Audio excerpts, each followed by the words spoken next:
오늘 우리에게 주시는 하나님의 말씀은 예레미야서 2장 1절에서 19절 말씀입니다. 구약 성경 예레미야서 2장 1절에서 19절 말씀입니다. 저 한 절 여러분 한 절 이렇게 교독하도록 하겠습니다. 여호와의 말씀이 내게 임하니라. 이르시되 가서 예루살렘의 귀에 외칠지니라. 여호와께서 이와 같이 말씀하시기를 내가 너를 위하여 내 청년의 때에 인내와 내 신혼의 때에 사랑을 기억하노니 곧 씨 뿌리지 못하는 땅 그 광야에서 나를 따랐음이니라. 이스라엘은 여호와를 위한 성물 곧 그의 소산 중 첫 열매이니 그를 삼키는 자면 모두 벌을 받아 재앙이 그들에게 닥치리라. 여호와의 말씀이니라. 야곱의 집과 이스라엘 집 여호와의 말씀을 들으라. 나 여호와가 이와 같이 말하노라. 너희 조상들이 내게서 무슨 불의함을 보았기에 나를 멀리하고 가서 헛된 것을 따라 헛되이 행하였느냐. 광야 곧 사망의 구덩이 땅, 건조하고 사망의 그늘진 땅, 사람이 그곳으로 다니지 아니하고 그곳에 사람이 거주하지 아니하는 땅을 우리가 통과하게 하시던 여호와께서 어디 계시냐 하고 말하지 아니하였도다. 내가 너희를 기름진 땅에 인도하여 그것의 열매와 그것의 아름다운 것을 먹게 하였거늘 너희가 이리로 들어와서는 내 땅을 더럽히고 내 기업을 역겨운 것으로 만들었으며 제사장들은 여호와께서 어디 계시냐 말하지 아니하였으며 율법을 다루는 자들은 나를 알지 못하며 관리들도 나에게 반역하며 선지자들은 바알의 이름으로 예언하고 무익한 것들을 따랐느니라. 그러므로 내가 다시 싸우고 너희 자손들과도 싸우리라. 여호와의 말씀이니라. 너희는 기띔 손들에 건너가 보며 게달에도 사람을 보내 이 같은 일이 있었는지를 자세히 살펴보라. 어느 나라가 그들의 신들을 신 아닌 것과 바꾼 일이 있느냐. 그러나 나의 백성은 그의 영광을 무익한 것과 바꾸었도다. 너 하늘아, 이 일로 말미암아 놀랄지어다. 심히 떨지어다. 두려워할지어다. 여호와의 말씀이니라. 내 백성이 두 가지 악을 행하였나니 곧 그들이 생수에 근원되는 나를 버린 것과 스스로 웅덩이를 판 것인데 그것은 그 물을 가두지 못할 터진 웅덩이들이니라. 이스라엘이 종이냐 시종이냐 어찌하여 포로가 되었느냐. 어린 사자들이 그들을 향하여 부르짖으며 소리를 질러 그의 땅을 황폐하게 하였으며 그의 성읍들은 불타서 주민이 없게 되었으며 놉과 다바네스의 자손도 내 정수리를 상하였으니 내 하나님 여호와가 너를 길로 인도할 때에 내가 그를 떠남으로 이를 자취함이 아니냐. 내가 시올의 물을 마시려고 애굽으로 가는 길에 있음은 어찌 됨이며 또 내가 그 강물을 마시려고 아수르로 가는 길에 있음은 어찌 됨이냐. 함께 볼까요? 내 악이 너를 징계하였고 내 반역이 너를 책망할 것이라. 그런즉 내 하나님 여호와를 버림과 내 속에 나를 경외함 없는 것이 악이요 고통인 줄 알라. 주 만군의 여호와의 말씀이다. 아멘. 결혼을 하게 되면 깨소금 같은 신혼생활이 시작되죠. 그 신혼생활이 얼마간 이어질까요? 여러분들은 어떠했습니까? 가까이 최근에 결혼한 우리 김전도사님, 제 아기를 낳고 한참 바쁠 텐데 신혼생활 같겠죠. 언제까지 이어질까요? 여러분들은 신혼생활이 언제까지 이어졌습니까? 그 신혼생활의 단꿈이 언제인지는 모르지만 분명히 깨어지게 되죠. 왜 그럴까요? 무언가 변화가 있었기 때문에 그렇겠죠. 상황이 변했기 때문에 그랬을까요? 그럴 수도 있겠지만 결국 따져보면 신혼생활의 단꿈이 깨어지는 것은 누가 변했기 때문이에요? 사람이 변했기 때문이 아닐까요? 나만 사랑할 것 같은 그 사람이 내 모든 모습을 사랑해 줄 것 같은 그 사람이 어느 순간 변한 것 같이 느껴질 때 그때 이제 신혼생활에 금이 가기 시작하죠. 하나님과의 관계도 이에 빗대어 그런 것 같아요. 처음엔 하나님을 만나고 하나님 아니면 죽고 못 살 것처럼 하나님만 사랑하겠다고 고백하고요, 그렇게 신앙생활을 다 시작합니다. 하지만 시간이 점점점 지나고 세상 속에서 이리저리 치이기도 하고요, 그러다 보면 내 마음이 조금씩 변하기 시작하죠. 하나님의 사랑은 여전히 변함이 없는데 내가 변한 거예요. 이스라엘 백성들도 그랬던 것 같습니다. 그래서 오늘 말씀해 보면 이스라엘 백성과 하나님과의 신혼 생활에 대한 그것이 깨어지는 이야기가 나옵니다. 그래서 오늘 본문의 구성을 단락으로 살펴보면 이렇습니다. 첫 번째 구절은요, 하나님과 이스라엘 백성들 간에 깨소금 같았던 신혼 시절에 대한 이야기가 나옵니다. 1절에서 3절까지요. 하지만 그것은 곧 깨어지죠. 깨져버린 신혼 시절에 대한 이야기가 4절에서 13절 말씀에 나오는데, 무엇 때문에 깨어졌는지 오늘 본문 말씀을 잘 살펴보시길 바랍니다. 그리고 그렇게 깨져버린 신혼 생활로 인해서 이스라엘 백성들은 고통의 시간을 겪게 되는데, 어떤 고통인지도 오늘 본문 말씀을 통해서 잘 살펴보면 좋을 것 같습니다. 첫 번째 단락을 한번 볼까요? 깨소금 같았던 신혼 시절 이야기입니다. 1절과 2절 말씀해 보면 이렇게 말씀합니다. 여호와의 말씀이 내게 임하니라 이르시되 가서 예루살렘의 귀에 외칠지어다. 여호와께서 이와 같이 말씀하시기를, 내가 너를 위하여 내 청년 때의 인내와 내 신혼 때의 사랑을 기억하노니 곧 씨 뿌리지 못하는 땅 그 광야에서 나를 따랐음이니라. 여기서 말씀해 보듯이 청년 시절, 연애할 때, 갓 결혼한 신혼 시절에는 서로 없으면 못 살 것 같아요. 그런데 그때는 돈도 없고 집도 없고 뭐 없는 것 투성이라도 그렇게 둘이 있으면, 함께 있으면 뭐가 그리 좋은지요. 또한 그때는 상대방을 위해서라면 모든 것 다 해줄 것 같아요. 하나님과 이스라엘 백성과의 처음 관계가 그러했다라는 것이죠. 말씀해 보듯이 내 청년의 때의 인애라고 말씀하고 있는데, 여기서 인애라는 말은 하나님의 은혜를 표현하는 말이기도 하지만 여기에서는 어떻게 쓰였냐면 하나님을 향한 순수한 사랑의 마음으로 하나님의 말씀을 신실하게 따르는 것을 말합니다. 청년의 때에 하나님을 사랑하는 마음으로 하나님을 신실히 따랐다라는 얘기죠. 또한 내 신혼 때의 사랑을 기억한다라고 말씀하고 있지 않습니까? 하나님과의 언약을 맺으면서 이스라엘 백성들과 하나님은 결혼하게 돼요. 결혼한 이스라엘 백성들이 처음 살린 집을 차린 곳이 어디였습니까? 광야 생활이었어요. 인간이라면 도무지 살아갈 수 없는 땅이 광야입니다. 인간이 살아가기에 꼭 필요한 것들이 거기에는 없는 것 투성이에요. 그래서 이렇게 말씀하죠. 곧 씨 뿌리지 못하는 땅이다라고 말씀하고 있죠. 그런데도 그곳 광야 생활이 뭐가 그리 좋은지요. 하나님께서는 그때의 그 사랑의 기억을 내가 기억하고 있다라고 말씀하고 있습니다. 왜 그럴까요? 하나님과 이스라엘이 처음 신혼 생활을 했던 곳이기 때문이 아닐까요? 없는 것 투성이지만 서로 사랑하는 마음이 뜨거울 때였습니다. 그곳에선 신부된 이스라엘 백성들은요, 오직 하나님만 바라보았고 하나님만 따라갔어요.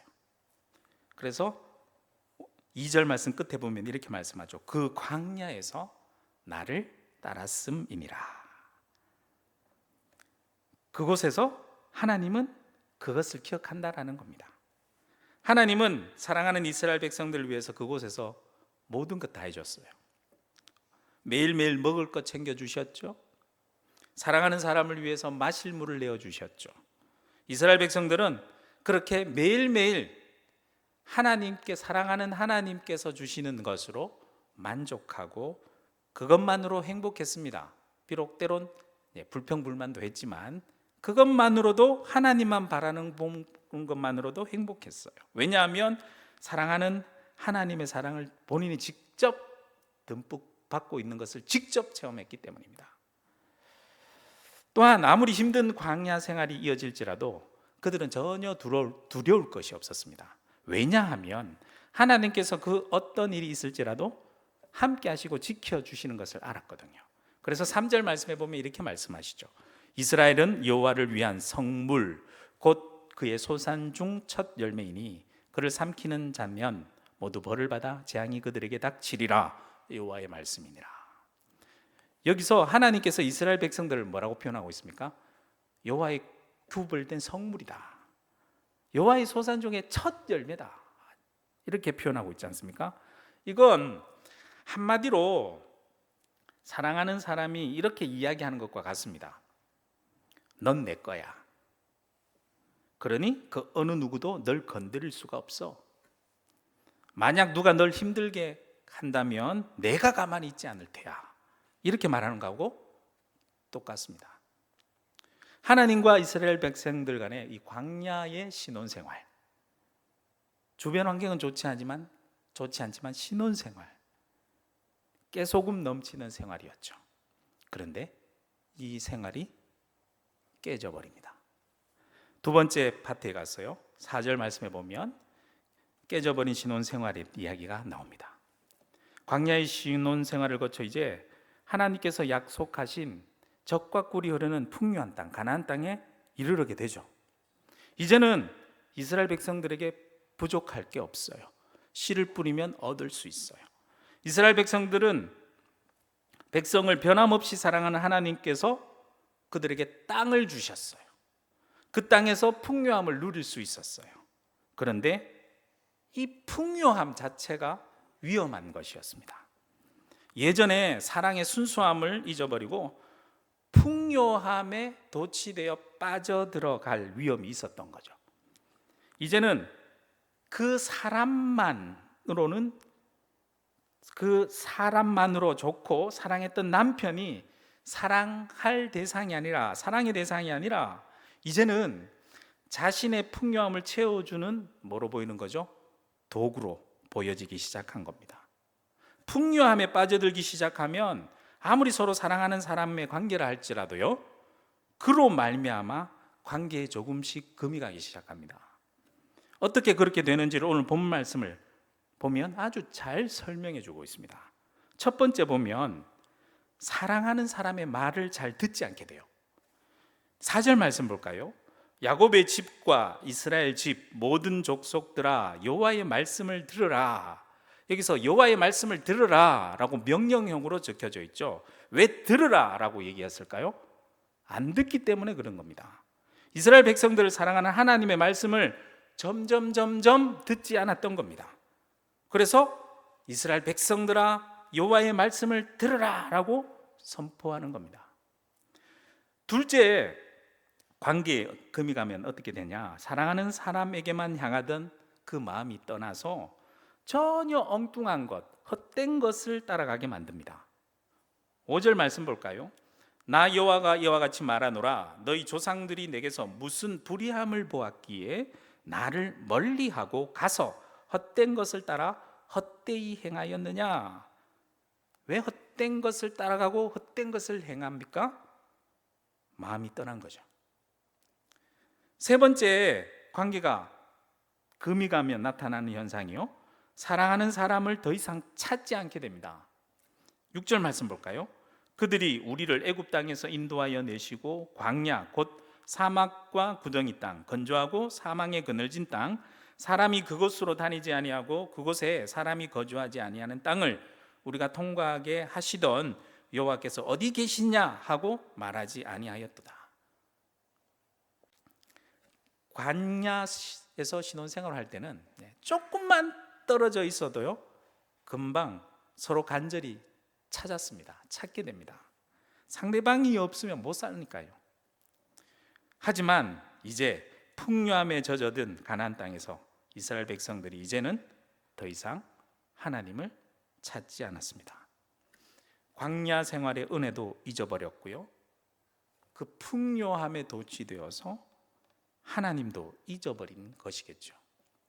7절 말씀 계속 볼까요? 내가 너희를 기름진 땅에 인도하여 그것의 열매와 그것의 아름다운 것을 먹게 하였거늘 너희가 이리로 들어와서는 내 땅을 더럽히고 내 기업을 역겨운 것으로 만들었으며 라고 말씀합니다.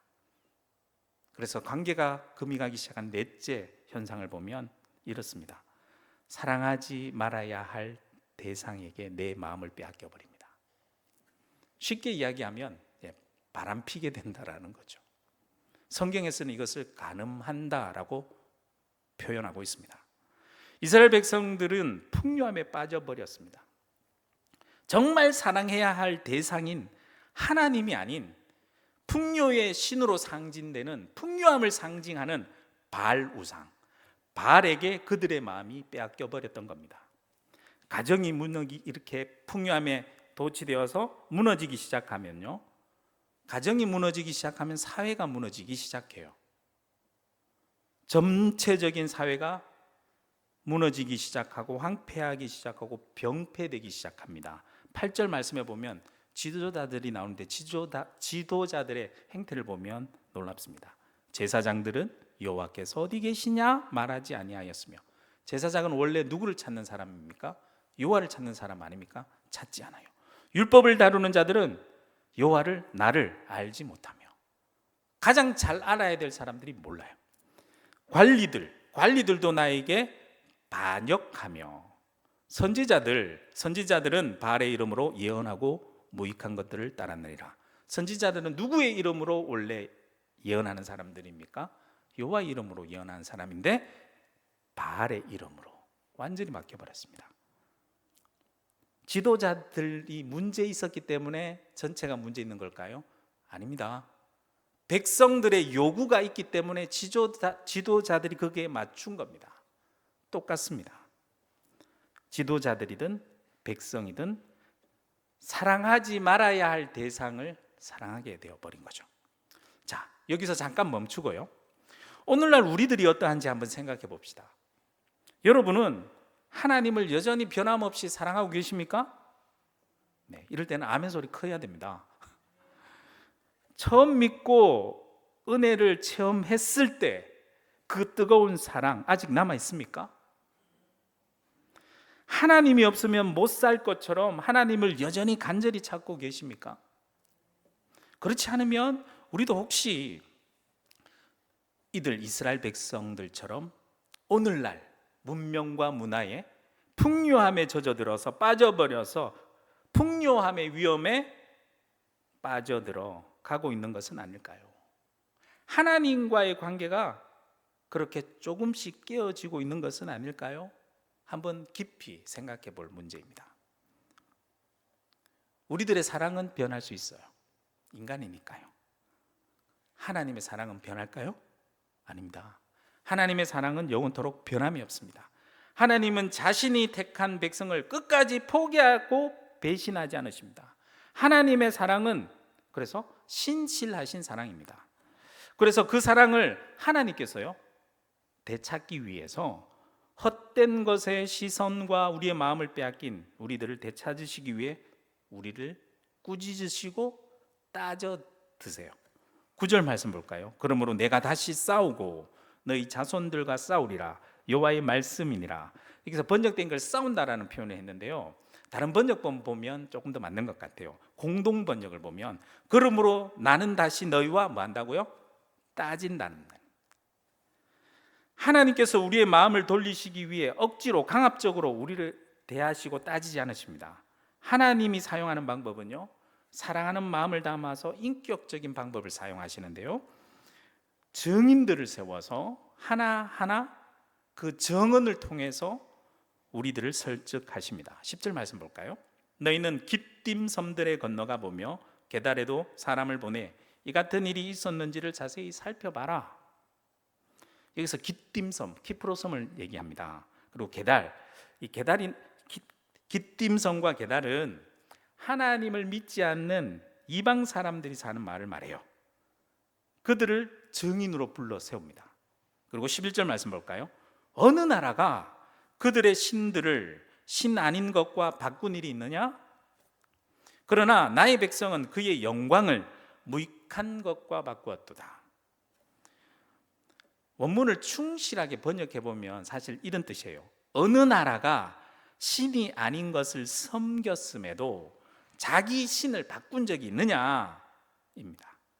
즉 신이 아닌 것을 섬기는 이방 나라 사람들도 그들이 섬기는 신, 우상이라 할지라도 이방 사람들도 그들이 섬기는 신을 바꾸지 않는데, 이스라엘 사람들은 참신이신 하나님을 섬기고 있음에도 불구하고 신 아닌 다른 바알과 같은 우상물을 그들의 신으로 바꾸어 버리느냐라고 따지고 있는 겁니다. 12절 말씀 계속 볼까요?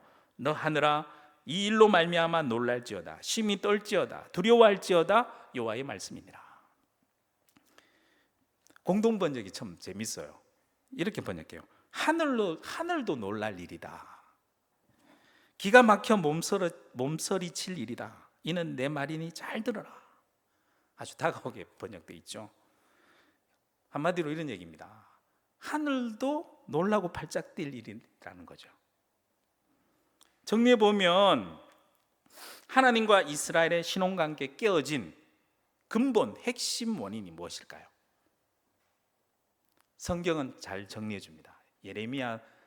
예레미야서를 통해서 하나님께서 딱 꼬집어서 두 가지 이유를 말씀해 주세요.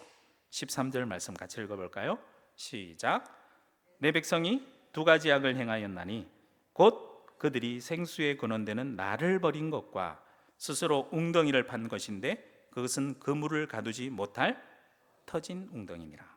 첫째 이유가 뭐죠? 생수의 근원 되신 여호와를 버린 거예요. 버리다라는 히브리어는 아자브라는 말인데, 뒤쪽에 둘째 이유는 뭐라고 나오죠? 스스로 웅덩이를 판 것, 이렇게 팠다라는 히브리어 동사도 핫자브, 아자브, 핫자브 언어 유희를 사용했어요. 샘물이 솟아나는, 막 펑펑 솟아나는 생수의 근원 되신 하나님, 그 물웅덩이를 버려버리고 전혀 엉뚱한 곳에서, 물도 없는 곳에 물을 채워보겠다고 스스로 물웅덩이를 막 파보지만 그 웅덩이조차 부실한 웅덩이, 터진 웅덩이라는 것입니다. 당연히 물이 채워집니까? 채울 수도 없고요. 그나마 있었던 물까지 다 없어지게 생겼죠. 헛된 일을 한다는 얘기죠. 엉뚱한 일을 한다는 얘기죠. 답답한 일을 한다는 얘기죠. 어리석은 일을 한다는 얘기죠. 이스라엘 백성들이 지금 그렇다는 겁니다. 그런데 우리들은 어떻습니까? 우리도 오늘날 살아가면서 생수의 근원 되신 하나님을 우리는 버리지 않았습니까? 내 스스로 내 삶을 이끌어 나가겠다고 스스로 웅덩이를 파고 있는 어리석은 일을 하고 있지는 않습니까? 이런 일로 말미암아 신혼생활에 대한 꿈은 깨어지고 고통의 생활이 시작돼요. 세 번째 단락에 가서 14절에서 19절 말씀에 고통이 시작됩니다. 오늘 본문에서는 이 고통을 겪게 되는 과정도 아주 자세하게 착착 설명해 나가고 있어요. 첫 번째 고통의 이유가, 고통이 진행되면 내가 누구인지 정체성을 잊어버려요. 14절 말씀 볼까요? 이스라엘이 종이냐 시종이냐 어찌하여 포로가 되었느냐. 반문하듯이 물어보죠. 너희가 하나님의 백성이 아니었어? 종이었어? 그렇게 반문하듯이 물어보는 거예요. 정체성을 네가 제대로 알고 있어? 라고 묻는 거죠. 내 정체가 뭐냐? 묻는 거죠. 내 정체를 잊어버렸어? 라고 묻는 겁니다. 그런데 자신의 정체성을 잊어버리면 고통이 시작되죠. 내가 누구인지 모르면 고통이 시작돼요. 이스라엘 백성들은 자신의 정체성을 잊어버리고 결국 포로로 끌려가 진짜 종이 되어버리는 그러한 경험을 가지면서 고통을 겪게 되지 않습니까? 둘째, 고통은 어떤 고통이냐? 남에게 모든 것을 빼앗겨버리고 나의 삶이 파괴됩니다. 15절 말씀 볼까요?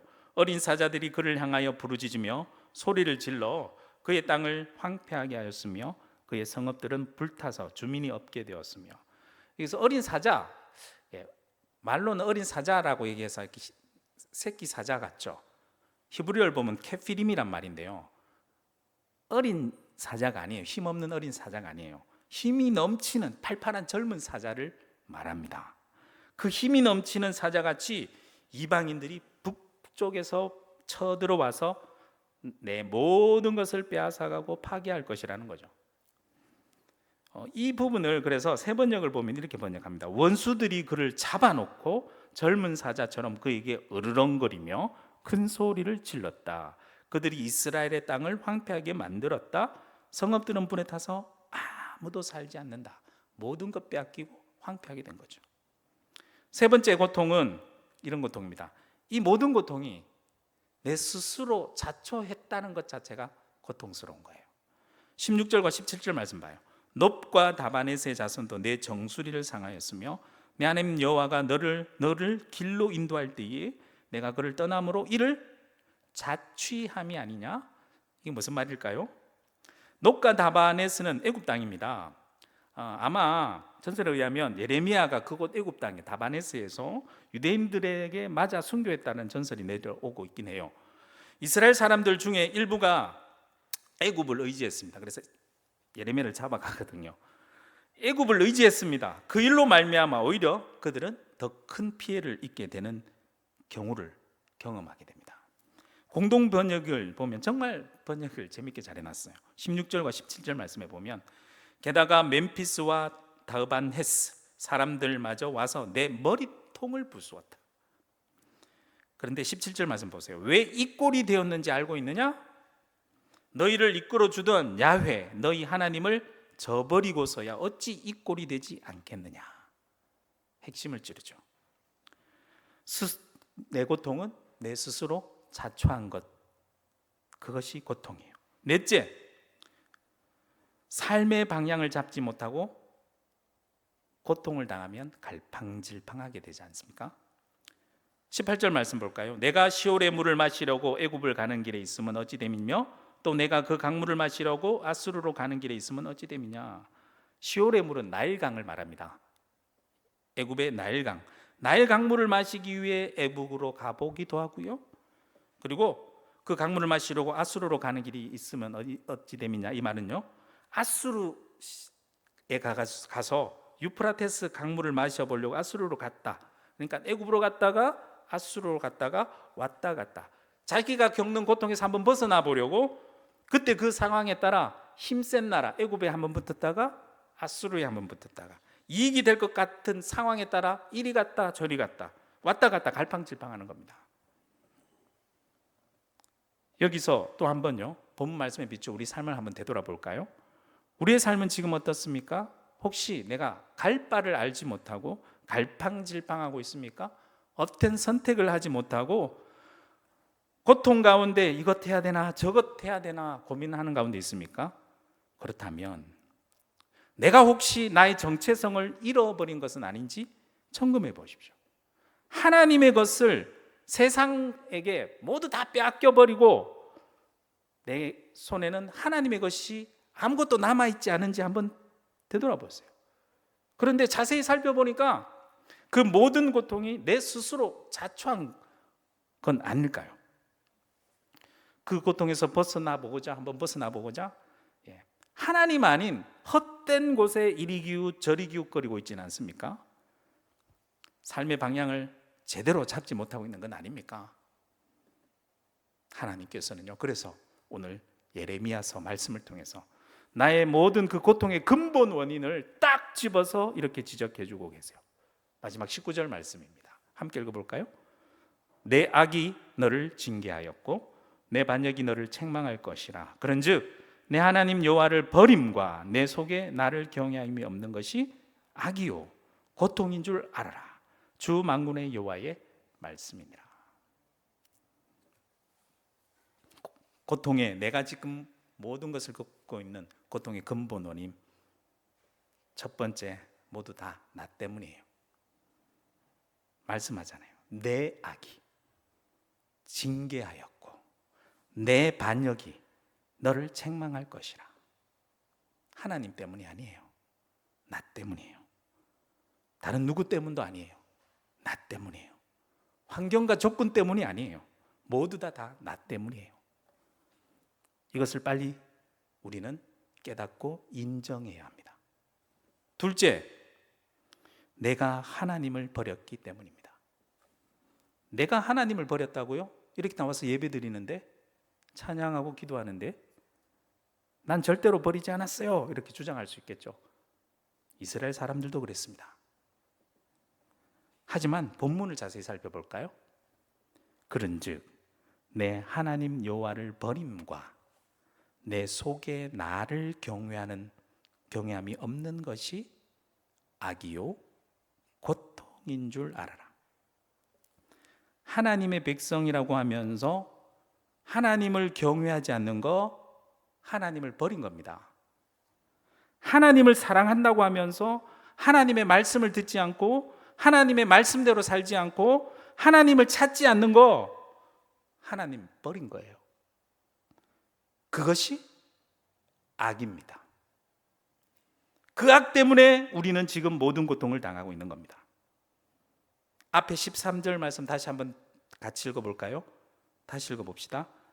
내 백성이 두 가지 악을 행하였나니 곧 그들이 생수의 근원되는 나를 버린 것과 스스로 웅덩이를 판 것인데 그것은 그 물을 가두지 못할 터진 웅덩이들이니라. 말씀을 마무리합니다. 우리는 누구죠? 하나님의 백성들입니다. 하나님의 자녀들입니다. 주님과 결혼한 사람들입니다. 우리들은 하나님만 사랑하고 하나님만 바라보며 살아야 돼요. 하나님만이 우리의 모든 것이 되시고요, 하나님만이 우리의 모든 것을 채워줄 수 있는 분이세요. 그런 하나님을 내가 버리면 우리는 우리의 모든 것을 버린 거예요. 그리고 우리 스스로는 이 세상에서 그 어떤 것도 할 수 있을 것 같지만 그 어떤 것도 할 수 없습니다. 오직 주님만이 우리의 삶을 이끌어갈 수 있습니다. 우리들은 주님의 신부들입니다. 그러니 우리는 오직 주님만 바라봐야 됩니다. 오직 주님만 사랑해야 됩니다. 그 첫사랑, 주님을 만났을 때, 하나님을 만났을 때 그 첫사랑 우리 잊지 마십시오.